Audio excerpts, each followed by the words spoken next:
Boa noite, igreja. Que a graça e a paz de Jesus seja com todos vocês, amém? Nas duas primeiras quartas-feiras, o pastor Cício ficou responsável pelas mensagens. Ele me socorreu na semana passada, porque eu tive um imprevisto de agenda, então ele esteve aqui no meu lugar. Nas próximas quartas-feiras, no caso hoje e a próxima, né? Eu que estou responsável pela mensagem. E o tema da mensagem de hoje é: Tu, porém, atitudes da vida cristã. E sem muita demora, vamos passar para a leitura do nosso texto base, que se encontra em 1 Timóteo, capítulo 6, versos de 11 a 14. Nós vamos fazer a leitura na NVI. Se você quiser, você pode acompanhar a leitura comigo aí. Diz assim a palavra de Deus: Você, porém, homem de Deus, fuja de tudo isso e busque a justiça, a piedade, a fé, o amor, a perseverança e a mansidão. Combata o bom combate da fé. Tome posse da vida eterna, para a qual você foi chamado e fez a boa confissão na presença de muitas testemunhas. Diante de Deus, que é tudo da vida, e de Cristo Jesus, que diante de Pôncio Pilatos fez a boa confissão, eu lhe recomendo: guarde este mandamento imaculado e irrepreensível até a manifestação do nosso Senhor Jesus Cristo. Amém? Vamos orar? Pai, te agradecemos, Senhor Deus, por tudo que aconteceu até aqui. Te agradecemos pela vida de cada pessoa aqui presente, por aqueles também que estão nos assistindo através da nossa transmissão. Obrigado pelos cânticos cantados, pelas orações feitas. Obrigado pela certeza, de saber que o Senhor nos ouve, Deus. Nesse momento onde nós vamos refletir na Tua Palavra, pedimos que o Teu Espírito Santo fale conosco. Fale de maneira singular, de maneira especial a cada vida e a cada coração. Em nome de Jesus. Amém. Meus irmãos, pegando carona no tema do mês da nossa juventude, nas mensagens de quarta-feira, como os irmãos sabem, nós estamos tomando como ponto de partida uma expressão muito emblemática, usada pelo apóstolo Paulo em suas cartas ao seu amado discípulo Timóteo, como ele mesmo chamava Timóteo. A expressão em questão é tu, porém. Na língua portuguesa, o porém é chamado de conjunção adversativa. Uma conjunção adversativa acontece quando nós temos algumas palavras expressando oposição ou contraste com relação àquilo que foi exposto na primeira oração. E é exatamente o que Paulo faz aqui. Além de pontuar aquilo que Timóteo deveria fazer, em vários momentos ele também diz como ele não deveria agir. E nesse sentido, no capítulo 6, do verso 3 ao verso 10, Paulo direciona o seu foco para aqueles que ensinavam algo diferente da sã doutrina e faziam isso por amor ao dinheiro. É nesse momento que Paulo usa a sua famosa frase, a sua famosa afirmação, quando ele diz que o amor ao dinheiro é a raiz de todos os males. Muito provavelmente você já ouviu essa afirmação de Paulo, mas não sabia talvez do contexto. É nesse contexto que Paulo fez essa afirmação. E na sequência surge então o tu, porém, ou, como está na NVI, você, porém. E parafraseando aqui o pastor John Stott, ao usar essa expressão, a intenção de Paulo é lembrar a Timóteo que ele foi chamado para ser diferente.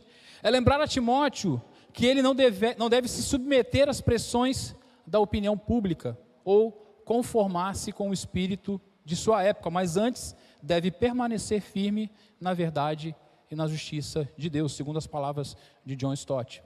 E Paulo pontua, nesse sentido, algumas atitudes que Timóteo deveria ter se quisesse agir dessa maneira, e essas mesmas atitudes valem para nós hoje. São ensinamentos que continuam falando aos nossos dias. É sobre isso que nós vamos refletir nessa noite.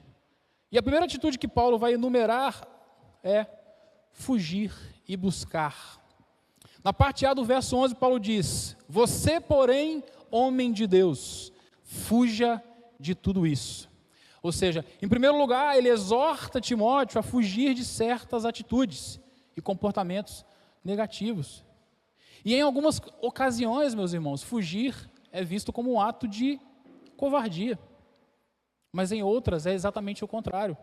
Em outras, fugir é um ato de sabedoria. Fugir é um ato de coragem. E várias passagens da palavra de Deus vão confirmar isso. José, por exemplo, fugiu da mulher de Potifar, porque ele não queria pecar contra Deus. Nós encontramos essa declaração dele mesmo em Gênesis 39:12. Davi fugiu quando Saul tentou matá-lo. Aliás, Davi fugiu de Saul mais de uma vez, em mais de uma ocasião, e não era porque ele não tinha condições de lutar e de vencer Saul, muito pelo contrário. A palavra de Deus também nos direciona, em 1 Tessalonicenses 5:22, a fugir da aparência do mal. Nós devemos fugir. Eu acho interessante que Paulo diz para fugirmos daquilo que aparenta ser o mal, mostrando uma atitude de cautela, ou seja, eu não preciso nem ter certeza que algo é mal, só de aparentar eu já tenho que dar o pé. Essa é a ideia. E é nesse sentido que Paulo direciona Timóteo a fugir da inveja, da difamação, das suspeitas malignas, das contendas e brigas sem fim, que é o que ele lista na primeira parte do capítulo. E, sobretudo, da ganância, ou seja, do amor ao dinheiro, que, assim como nós já comentamos anteriormente, é a raiz de todos os males. Cada um desses elementos que Paulo lista, que também são conhecidos como vícios, são realmente perigosos, merecem a nossa atenção. Inclusive no grego, a expressão que Paulo usa para a palavra foge, também pode ter o sentido de escapar de algo abominável, escapar com segurança do perigo. Essa é a expressão que Paulo usa. Paulo sabia dos reais perigos de cada uma dessas coisas. Paulo sabia o quanto era perigoso Timóteo não fugir delas.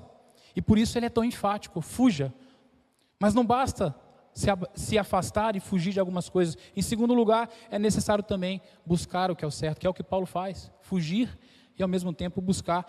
Paulo direciona Timóteo a fazer o que está na parte B do verso, onde ele lista 6 virtudes que ele deveria buscar: justiça, piedade, fé, amor, paciência e mansidão. Essas virtudes, meus irmãos, são qualidades essenciais para uma vida cristã verdadeira. Elas são características de uma vida que reflete o caráter de Cristo. Por isso Timóteo deveria buscá-las.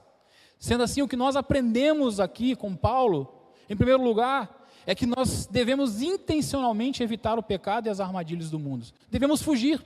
Isso mostra intencionalidade. Devemos olhar para os vícios, devemos olhar para os maus hábitos como algo realmente pernicioso, como algo realmente perigoso. Isso significa identificar e se afastar de qualquer comportamento ou influência que possa nos desviar dos caminhos do Senhor. É estar atento.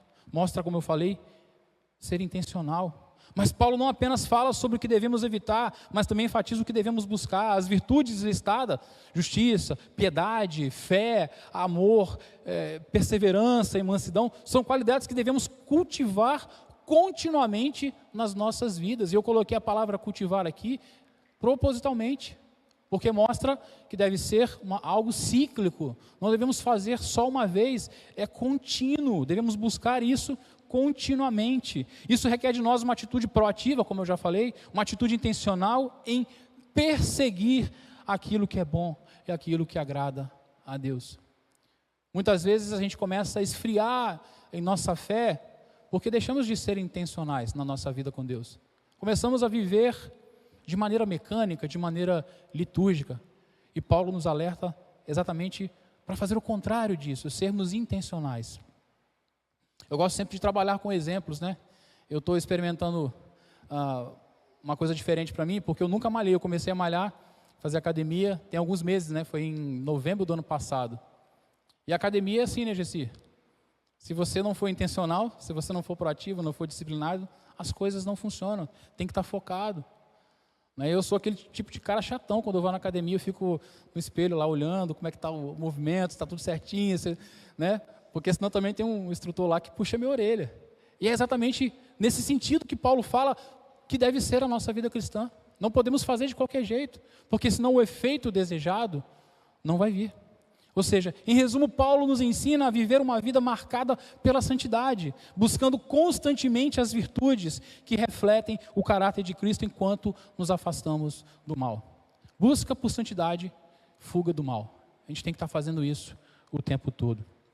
Mas não para por aí. Paulo vai enumerar mais uma segunda atitude para Timóteo que vale para nós também: combater e tomar posse. Na parte A do verso 12, Paulo diz: combata o bom combate da fé. Aqui um detalhe me chama a atenção logo de cara. Paulo fala para Timóteo combater o bom combate da fé.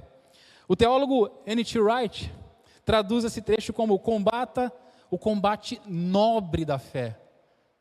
Ele traduz aí usando a palavra nobre para se referir ao combate da fé.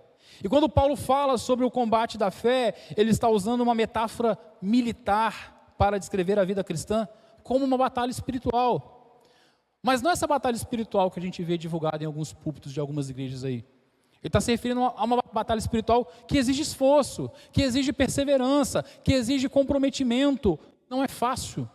A vida cristã realmente não é fácil. Por isso que Paulo fala, combata o bom combate. E Paulo vai usar essa figura de linguagem em outras cartas suas, em outros momentos também. Indica que viver de acordo com a fé cristã requer uma luta constante contra o pecado, não é fácil.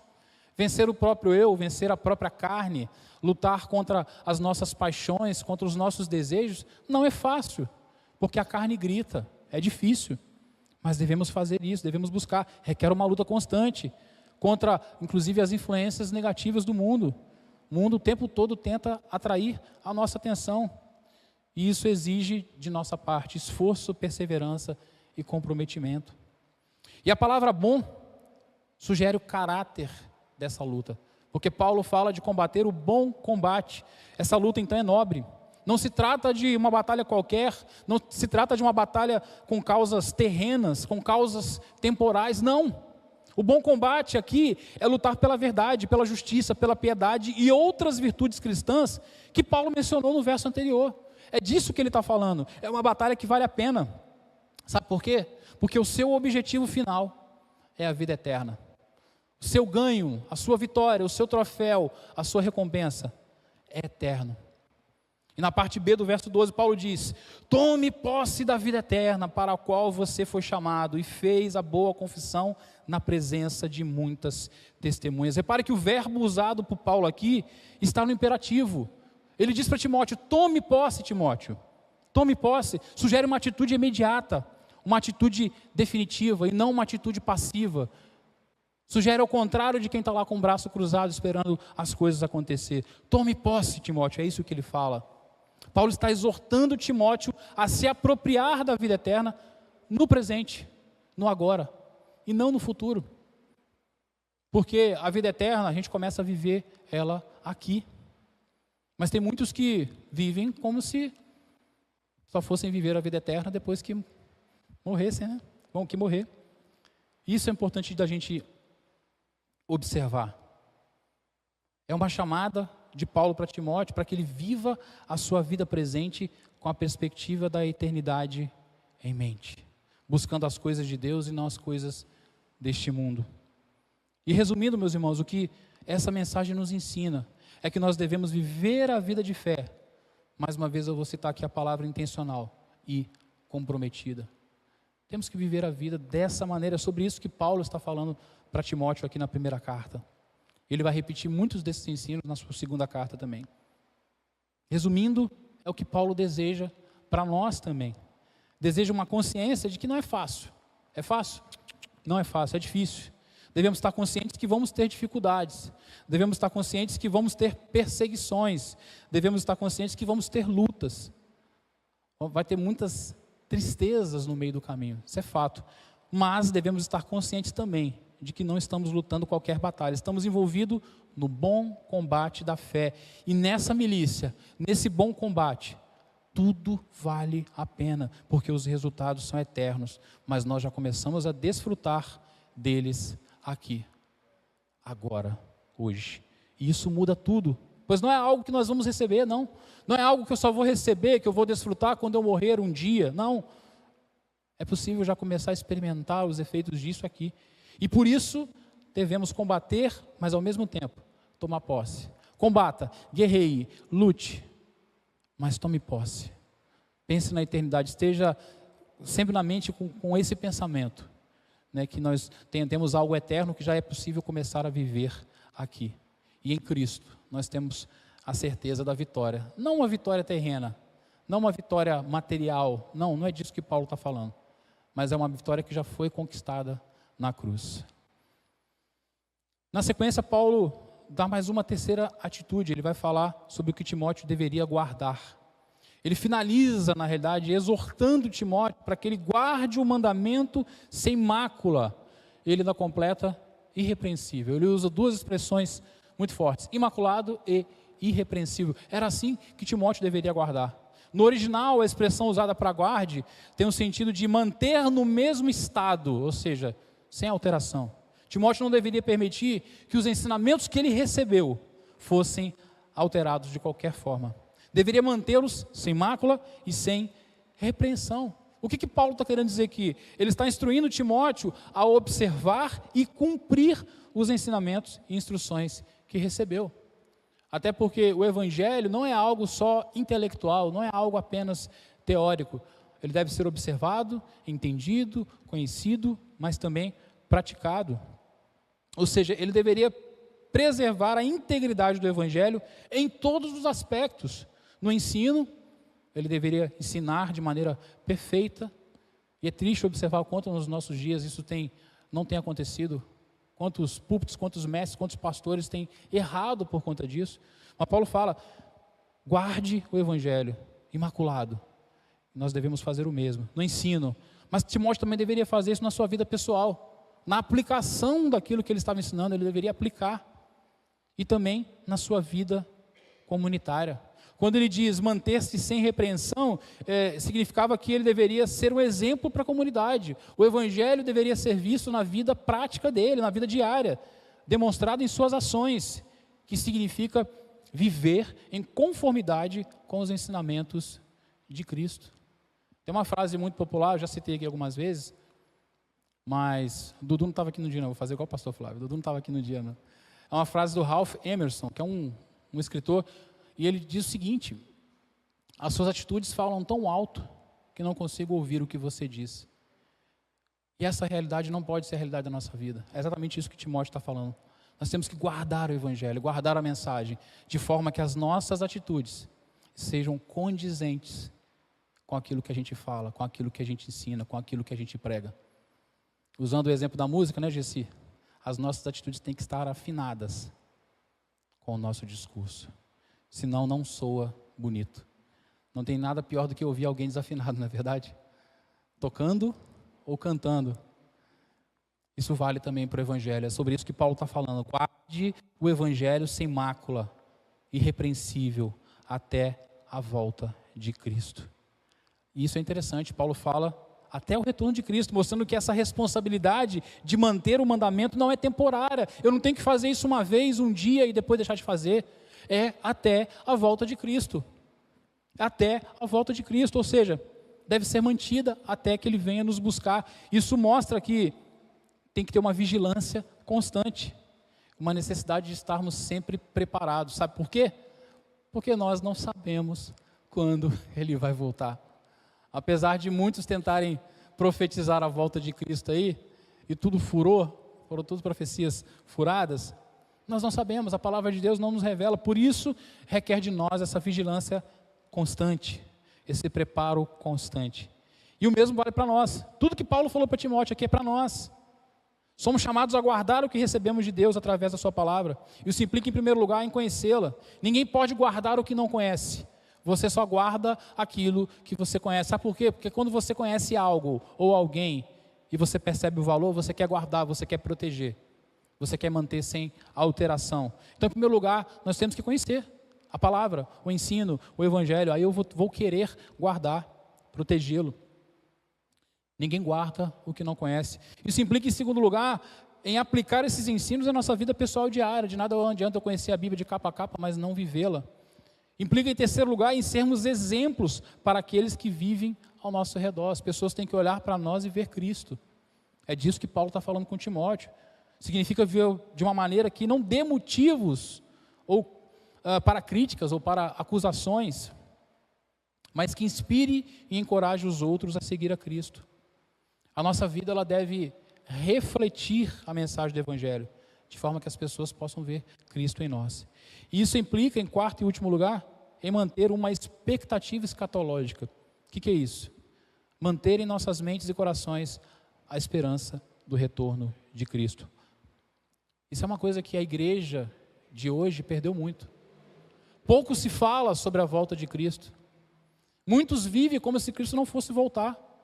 Ou até creem na volta de Cristo, mas Cristo não vai voltar na minha geração. Uma grande diferença da igreja primitiva é que eles viviam pensando que Cristo fosse voltar logo. Isso influenciava na sua vida pessoal, na sua vida diária, na sua busca pela santidade. Mas hoje, muitos olham para trás, não voltou na época do meu bisavô, do meu avô, da minha mãe, do meu pai, então não vai voltar não, eu vou viver minha vida aqui. E vive uma vida de qualquer maneira, como se Cristo não fosse voltar amanhã. Mas nós devemos viver assim, mantendo uma expectativa escatológica, pensando na volta, mantendo uma esperança no retorno de Cristo, que um dia virá para buscar a sua igreja e inaugurar os novos céus e a nova terra. E para concluir, finalizando aqui a carta de 1 Timóteo, Paulo nos versos 20 e 21, direciona Timóteo a guardar, mais uma vez ele usa a expressão guardar, o que a ele tinha sido confiado. O termo que ele usa aqui é paratec, que se refere a algo valioso que foi confiado aos cuidados de alguém. Paulo diz que alguns, por não agir assim, se desviaram da fé. Ou seja, alguns, por não guardar aquilo que foi confiado a eles, se desviaram da fé. É isso que Paulo está dizendo a Timóteo. Paulo fala para Timóteo: Timóteo, não faça isso, guarde aquilo que lhe foi confiado. Então, meus irmãos, que nós possamos ser como Timóteo, homens e mulheres de Deus, que demonstram cada uma dessas características em nosso dia a dia, que possamos guardar aquilo que nos foi confiado até a volta de Cristo, que possamos fugir do que é mal, buscar o que é correto, combater o bom combate da fé, tomar posse da vida eterna hoje e guardar o que nos foi confiado. Amém? Quero pedir que vocês coloquem de pé. Feche seus olhos, vamos orar a Deus. Fale com o Senhor também aí do seu lugar. Pai, nós te agradecemos, Senhor Deus, pela Tua palavra. Obrigado, Deus, por essa série que tanto tem falado aos nossos corações. Às vezes de uma maneira um pouco mais dura, nos chamando um pouquinho da atenção, puxando a nossa orelha aqui e ali, mas é necessário. Tua palavra diz que o Senhor corrige aos filhos que ama. E quando o Senhor faz isso conosco, é porque o Senhor nos ama. Nós cremos nisso. Então pode continuar nos corrigindo, pode continuar puxando a nossa orelha, pode continuar chamando a atenção, Senhor Deus, para aquilo que não tem agradado o Teu coração. Que nós possamos, Senhor Deus, aprender com cada uma das mensagens até aqui. Em específico a mensagem de hoje nos ensina a ser como Timóteo, a fugir do que é mal, a buscar o que é correto, a combater o bom combate da fé, a tomar posse da vida eterna hoje, a guardar, Senhor Deus, aquilo que nos foi confiado. Que nós possamos viver assim até a volta do nosso Senhor Jesus. Nos mantenha firme, nos fortalece, Senhor Deus. Renova as nossas forças, renova a nossa fé, em nome de Jesus. E agora que a graça soberana de Jesus, as doces consolações do Espírito Santo, seja com essa igreja para sempre, em nome de Jesus. Amém.